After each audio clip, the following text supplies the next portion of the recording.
All right, ladies and gentlemen, I hope you're all doing well, and welcome to this community showdown. It's going to be Berserk leading the forces of Nurgle, facing off against Charix and his dreaded Skaven here on the battle for Itza. A little bit of a chaos duel of fates, and looking at the Skaven army, seeing the continued usage of the Storm Vermin, so they've been making appearances in a whole bunch of matchups. Very, very fun to see. And the Nurgle army looks pretty well rounded. Infantry, backline harass, a little bit of monstrous presence as well.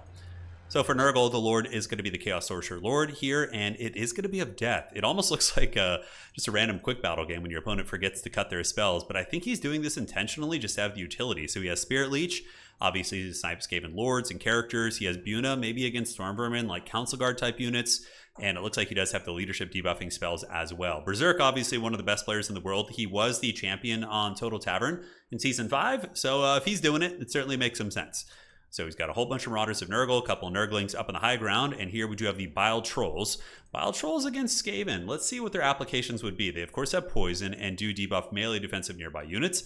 But yeah, it's still a Troll unit, regenerates. They can take a bit of a beating, you know, from Slingers and then run away and heal and get models back with good micro. Curious to see how he's going to be doing that. Now, on top of that, Berserk is going to be rocking a bunch of Chaos Warhounds. So we do have 3 of those. A Poison, and these are what's looking to feast on the Skaven backline. They're looking for those goodies, those weapon teams. For Charix, he's definitely one of our homegrown Skaven champions. He has brought them to many SFTs and won them and done very, very well, even when Skaven were kind of in the pits. Nowadays, with the buff to the Doomflayers, Skaven have been doing quite a bit better. They're actually sitting around 50% and are a very, very solid faction, which is good to see. There's, you know, honestly, there's not too many factions that are just like objectively terrible these days. There's just a couple of problem children that need to be reined in. But unfortunately, as you guys know in Total War, it's kind of a perpetual cycle of that, right? Just a nonstop cycle of, everything's good, and then suddenly a new DLC comes and adds like 5 broken units, and you're like, no, and then 6 months go by, and it's just life. At this point, guys, you just have to embrace the haggardness of this beautiful game we all love here. So his Lord is going to be a Gracier of Ruin with the dreaded 13th spell, as well as Warp Lightning. Pretty good stuff. He's got Slingers, a Globadier unit, and yeah, of course, a Packmaster on a Brood Horror, which is actually doing some work. Charix is running around with his Brood Horror, and looks like the Assassin as well, and potentially chasing off some of the Hounds here at Berserk. Berserk, of course, going to be getting the objectives out of the gates. So Objective 1 going to be going to Nurgle on the high ground. Objective 2 going to be going to Nurgle as well. And the Skaven will probably waddle up and get Objective 3 here relatively soon. They certainly don't want to play without it for too long. And is this Packmaster really going to take the fight with the Lord? It is on a Rot Beast. It's not like a small, weak Lord, so you probably don't want to fight that. I mean, the Packmaster does have passive healing, but so too does the Chaos Lord of Nurgle, or Chaos Sorcerer Lord of Nurgle. Pretty cool to see a Chaos Chariots in play. They did get buffed in the most recent patch. Charix here getting a little bit greedy here with his Packmaster, though, overstaying. And the Packmaster might get routed and or killed, especially a little bit of Spirit Leech. And it looks like the Rat is going to be trying to get away. If that thing breaks and runs, that would be really bad. Okay, it looks like it is going to be stabilizing. Now, right here, it looks like Berserk is going to be doing the classic Itza tactic against gun lines, which is taking the high ground approach and then approaching through the tree line and pressing up this way, which is usually the better way to go about it. But both players kind of recover from precarious starts. The Packmaster does stabilize and is getting the heals going, which is very nice. It looks like only one Chaos Warhound got routed off. But no, it actually came back. So on the back of the map here, you can see that Warhound coming back. So both players trading very, very evenly, I would say. And now the Skaven are going to have to find their way up towards Objective 2 to get their clutches back on this one. Rat Ogre's flying in, doing some jump attacks here and punching the old Chaos Sorcerer in the face. The Crown of Everlasting Conquest, which was also an item in Tabletop, is going to be giving them that healing. Eshin Triad's moving in with Anti-Large as well, so he's going to want to retreat right there. In the meantime, the Houndos are going to be pulling back, and the Chaos Chariot, Berserk has very, very good micro. He's going to be pulling in and running over some of the rats, and if Chariots are good at anything, it's for sure, I mean, massacring Skaven Slave type units. Look at the damage there. Very cool to see the baseline Chariot doing well. And yeah, massacres those rats there, and it looks like the Skaven going to be pulling some of their mass over via the Packmaster and the Gracier to try and deal with that. And now Nurgle's going to be holding on to the 2 points. There's no sense in really attacking here.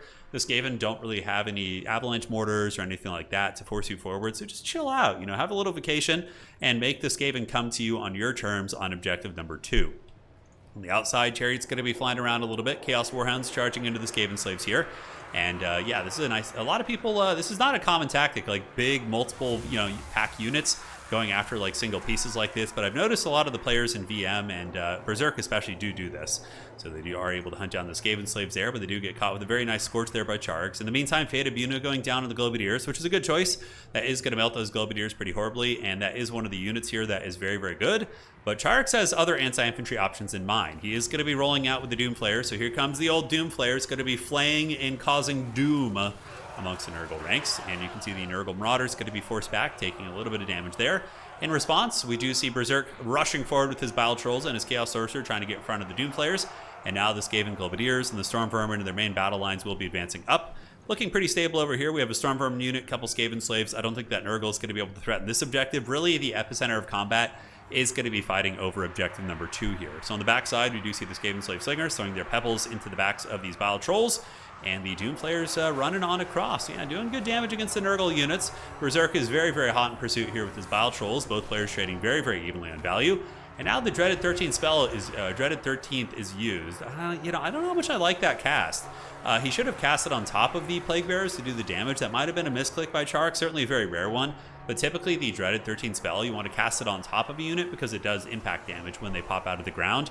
But in that case, he does kind of miss it, and it's going to be a little bit lackluster, to be completely honest. But Skaven still holding firm on this side, although being overwhelmed a little bit. Looks like these Storm Vermin were pulled away towards the middle to help out, and Berserk was just waiting there. He was waiting for his opponent to leave, and now the Hounds are going to be running rampant with the Chariot. Skaven Slaves with the Unholy Clamor will have pretty high leadership, but is it going to be enough to fight off this Nurgle Hound Corps? We will see.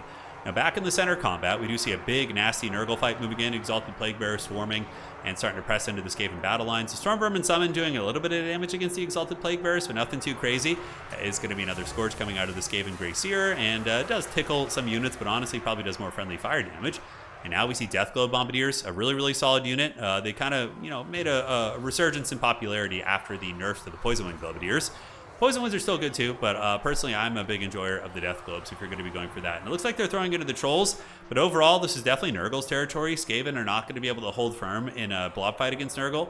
We see the Packmaster breaking. Oh, the Doom and Darkness here from Berserk. Okay, so he uses a Doom and Darkness, lowers the leadership of a lot of the Skaven army, and that leads to a break of a lot of their front battle line units. Okay, that's hog wild. Now on this side, Skaven still own the point. Looks like their Skaven Slaves were able to stabilize that. Still trying to push off these Hound units. Berserk, however, does have his Hounds, and it looks like they have more capture weight. Skaven Slaves only have 2 capture weight. Hounds do have 4, so they're going to have a little bit more, depending on the circumstances. And back in the middle, it looks like Berserk is up in value, which is never a good thing. Granted, he's not going for healing Nurgle, really.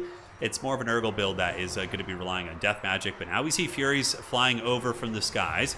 They are going to be descending on the back line, going after the Rat Ogres, maybe the Deathglobe Bombardiers, both of which would be good targets. Another Fate of Buna. So Fate of Buna are really good against weapon teams here, clearly, as the Furies are going to be rerouting elsewhere, realizing that the Buna is probably going to be enough to shatter those units.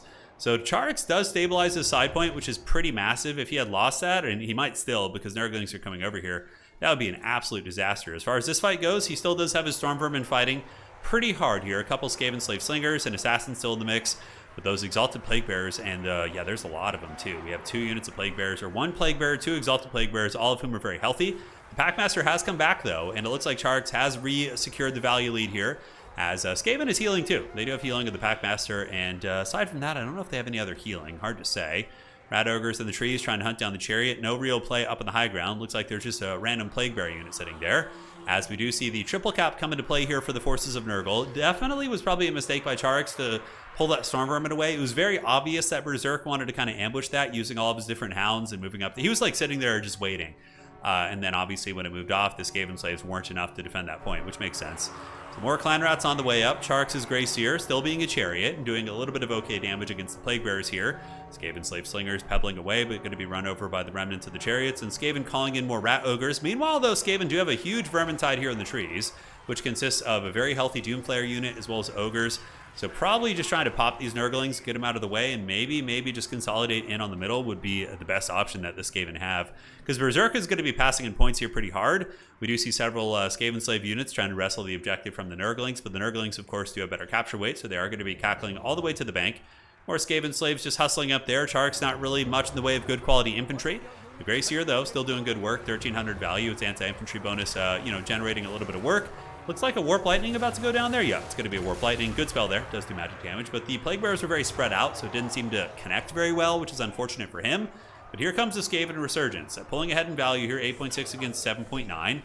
Both sides do have healing. With that being said, it's probably relatively even in terms of value. And are the Skaven going to be able to get some ground back? We see Ogres coming up, and a good Skaven fighting core. Honestly, maybe even a little bit better than that of Nurgle right here. The Trolls are low, probably going to get punched by the Rat Ogres. Doomflayers are doing some good, consistent damage. And look how many Skaven Slaves it takes to outcap this Nurgling. And sadly, it's going to take even more than that. Unsummon's going down to the back. Skaven Slave Slingers being unsummoned when they're like very healthy. That seems like a mistake. That's still a good unit you could have move up the battlefield and occupy your opponent's attention. But Skaven trying to get the middle objective. And man, I'm loving Berserk's off-meta play here because this isn't meta. Using like Overcasted Doom and Darkness. And look at the whole Skaven army. Like everything here is wavering, right? The Assassin is steady. Rat Ogres are wavering and now terrified. Flayers are shaken. And a lot of scariness going down. So Charik's trying to get that middle point back, but the Doom and Darkness might be enough. Skaven calling in Globadiers and some Wolf Doggos, some Wolf Rats to move up, but they're going to have a hard time getting through those Plague Bearers. And I would imagine that some Furies could come in and probably deal with that. In the middle of the Grey Seer trying, but the Doom and Darkness, you know, it looked like it was going good for the Skaven, but then suddenly everything is just breaking, which is the classic, you know, story of playing Skaven. On the side objective, the haggard legions of Skaven slaves are going to be outcapping those Nurglings, which is an absolute meme. Middle point is in a slight advantage for Skaven, but owned by Nurgle currently, and it would take a long time.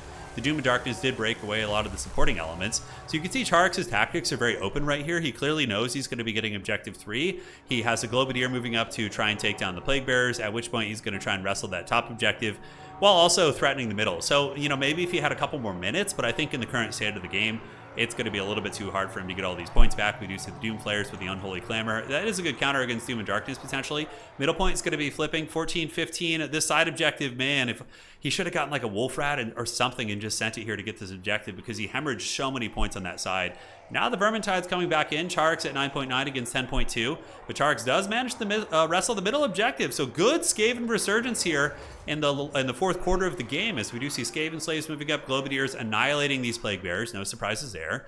And I think it's just too little too late. There's only going to be 25 seconds left here that Berserk needs to hold on to the objective for. Skaven swarming though. And again, if there was another 2 or 3 minutes left in this game, I do think that this Skaven would actually win it. You know, if he had a little bit more cushion, maybe own one of those objectives a little bit longer. Globadier is going to be melting these guys down. You can see the Plague Bearers. There are some plagues that they don't enjoy, and apparently those are the concoctions of the Horned Rat. As they do eviscerate these Plague Bearers here, they are taking a lot of damage. They're going to be unstable. They're going to be crumbling. Not only is it magic damage, but excellent against infantry. But GG, well played. Berserk with very, very good battlefield awareness. The Skaven army certainly traded pretty decently, I would say, overall. But Berserk's objective play was very good. He was very much like a Bloodhound, seeing those side points and taking advantage of Charik's blunders with movement. I think if Charik's leaves a single Storm Vermin on the side point and holds that point for the entire game, I think he wins it.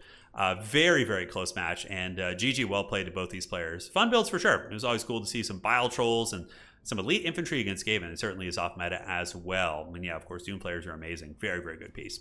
All right, folks, that's going to be it for today. Hopefully you guys enjoyed this glorious Duel of Fates, and we will see you all on the other side.